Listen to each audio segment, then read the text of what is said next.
crooked. He began to look at God with another mindset. In other words, if God said that we're going to go over here and we're going to do this, he looked and said, well, I don't want to do this. He began to start thinking differently from that of God. Why are you saying twisted, Pastor? Because we have become twisted when we think differently from God. When the doctor said that you sick, but God said you heal, and you believe in the sickness over being healed, you thinking twisted. When God say that you're delivered and you still wallowed in your mess, and God say be delivered, and you say, but I still feel the mess, and you holding on to the mess, you're thinking twisted. When God say, I have called you to be the head and not the tail, well, God, you don't understand. Ain't nobody in my family. Everybody broke, busted, and disgusted. Ain't nobody got no money. Everybody standing in the project. God said, be the head and not the tail. But you started telling him why you the tail. You're thinking twisted. And the simple fact that we have not changed our thought process, that's when we have allowed the enemy to come in. What happened to a GPS? A GPS can locate you, right? So when we think negative, guess what happens? The enemy locates us in the spirit. He said, because look at them. They don't think the way God thinks, so I'm going to jump in their body. See, you thought you had to tell the devil, hey, Mr. Devil, you can come on in me. No, you don't have to tell him anything. The simple fact that you think the way that you think, you tell him to come to you. Because I told you the enemy is a spirit. He's looking for somebody who he can operate in, because the devil cannot operate unless he got a human body. How do he operate in our lives? When we begin to speak negative words out of our mouths, opposite of what God has to say about us. But look what God said. God said, so I expel you in this grace from the mountain of God and banish you, guard and chariot, and from among the fiery stones. Your heart became proud because of your beauty. See, he began to be conceited because of how beautiful he was.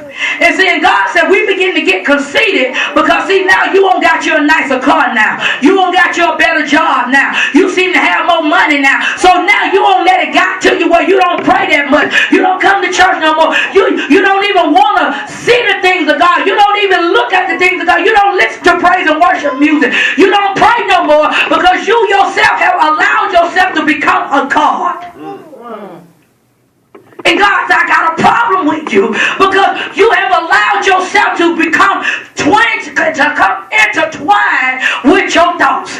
You have allowed the enemy to come in and to twist your thoughts to make you think you fine, that you wrong, but you telling yourself I'm fine. I'm going to show them who I am. I'm going to show them that they ain't going to talk to me no any kind of way. I'm going to show them, not understanding that the word of God is to show you that you need help. But you say, I'm going to show them because I ain't going to show up. I'm going to show them because I'm going to let them know. I'm going to tear them off. Not understanding that we're operating in the mindset of Lucifer. He said, for your heart became proud because of your beauty. For the sake of your splendor, you was corrupted with your wisdom. See, wisdom is the way that you think. See, he began to get so conceited that he said, I'm higher than God.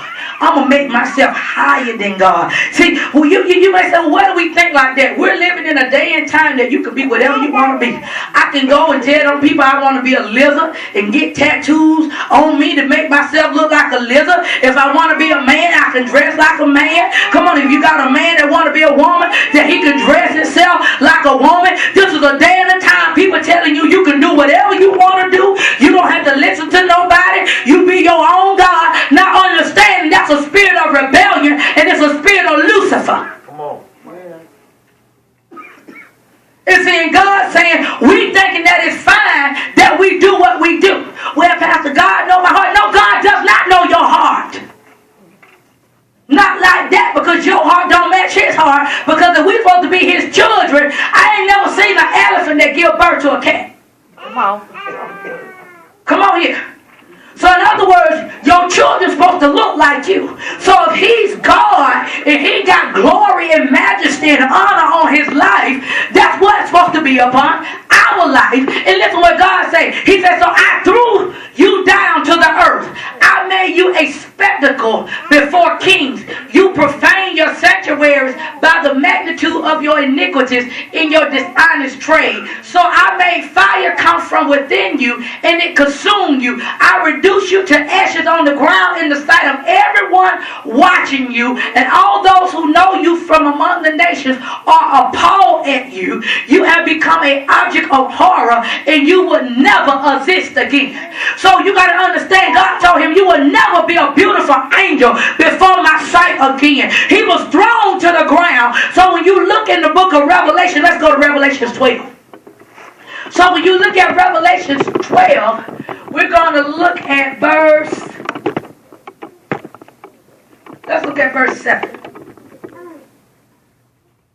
Because when you look at verse 7,